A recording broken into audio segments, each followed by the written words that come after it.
నేను రెస్టారెంట్లో షెఫ్గా వర్క్ చేస్తున్నప్పుడు కొన్ని వీడియో షూట్ చేశానని చెప్పాను కదా, అందులో ఇదొకటి. ఏంటో తెలుసా? సాంబార్ మసాలా పౌడర్. చాలా యూనిక్గా ఉంటుంది, మంచి అరోమా వస్తుంది, చాలా బాగుంటుంది.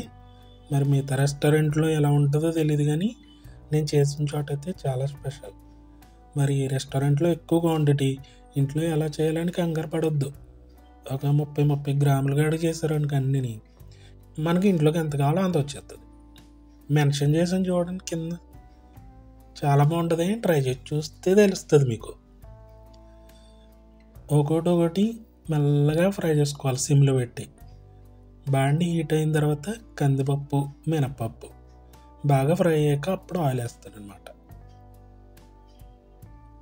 అప్పుడు ఆవాలు, మెంతులు, కరివేపాకు ఇవన్నీ కూడా కొంచెం కొంచెం గ్యాప్ ఇచ్చుకుంటూ వేయాలి.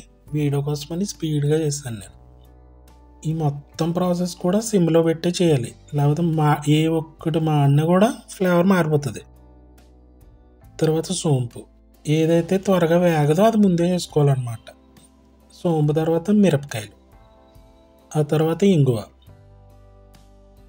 ఈ మిరియాలు మద్రాస్ వాళ్ళ స్టైల్లాగా అనిపిస్తుంది మనకి, చెట్టినట్ స్పెషల్స్ అంటారు, బాగుంటుంది.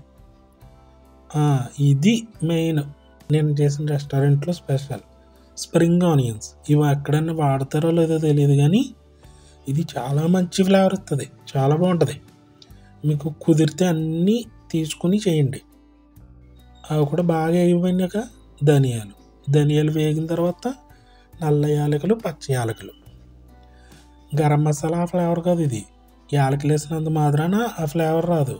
ఇవన్నీ కలిసి ఒక కొత్త ఫ్లేవర్ వస్తుంది, చాలా బాగుంటుంది. మీరు తప్పకుండా ట్రై చేసి చూడండి, నాకు కామెంట్ చేసి చెప్తారు మళ్ళీ మీరు.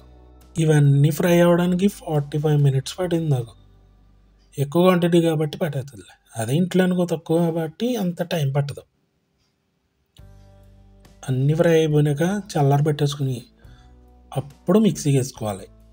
బాగా ఫైన్ పౌడర్ చేసి గాజు సీసాలో స్టోర్ చేసుకుంటే మూత గాలి వెళ్ళకుండా 2 months వరకు అలాగే ఉంటుంది. ఇడ్లీ సాంబారు లేకపోతే కూరల సాంబార్లు ఎందులైనా వాడుకోవచ్చు, బాగుంది కదా. ఇంకా మంచి మంచి వీడియోస్ అన్నీ పోస్ట్ చేస్తుంటాను. సబ్స్క్రైబ్ చేసుకోండి, బెల్ బటన్ నొక్కండి, లైక్ చేసి షేర్ కొట్టండి.